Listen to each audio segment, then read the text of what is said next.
ناظرین، مزاحمت کی تاریخ اتنی ہی پرانی ہے جتنی خود انسانی تاریخ۔ حابیل نے مزاحمت کے رستے پر چل کر مرنا قبول کیا تو آج بھی کئی مزاحمتی کردار اسی راستے کے مسافر ہیں۔ ان میں سے ایک ہندوستان کے ماہر تعلیم سونم وانگچک بھی ہیں۔ 18 جولائی 2026 کو نئی دلی میں سونم وانگچک کو ان کی بھوک ہڑتال کے 21ویں دن گرتی ہوئی صحت کی وجہ سے زبردستی ہسپتال منتقل کیا گیا۔ 59 سالہ وانگچک اس بار لداخ کے پہاڑوں یا گلیشیئر کے لیے نہیں بلکہ ہندوستان کے بچوں کے مستقبل اور تعلیمی نظام میں ہونے والی بے ضابطگیوں کے خلاف 28 جون سے بھوک ہڑتال پر ہیں۔ یہ وہی سونم وانگچک ہیں جن کی زندگی کو دیکھ کر بالی ووڈ کی مشہور فلم 3 ایڈیٹس کا وہ مشہور زمانہ کردار فانسک واگڈو لکھا گیا، لیکن حقیقت فلم سے کہیں زیادہ تلخ ہے۔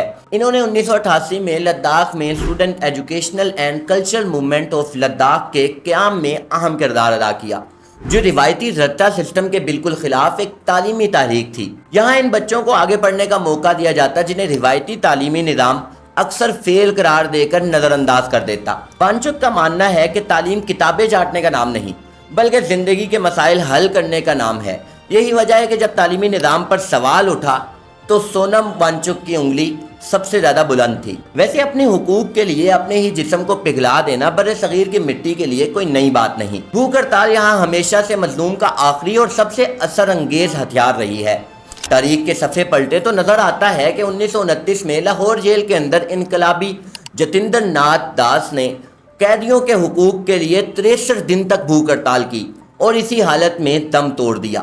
مہاتما گاندھی نے تقسیم کے وقت کلکتہ اور دلی میں نفرت کی آگ بجھانے کے لیے موت تک روزہ رکھا، جسے تاریخ آج بھی کلکتہ کا معجزہ کہتی ہے۔ پاکستان میں بھی نامور صحافی اور خطیب آغا شورش کشمیری نے بھی ایوب خان کے دور آمریت میں جیل کے اندر کچھ نہیں کھایا، بالآخر حکومت کو انہیں رہا کرنا پڑا۔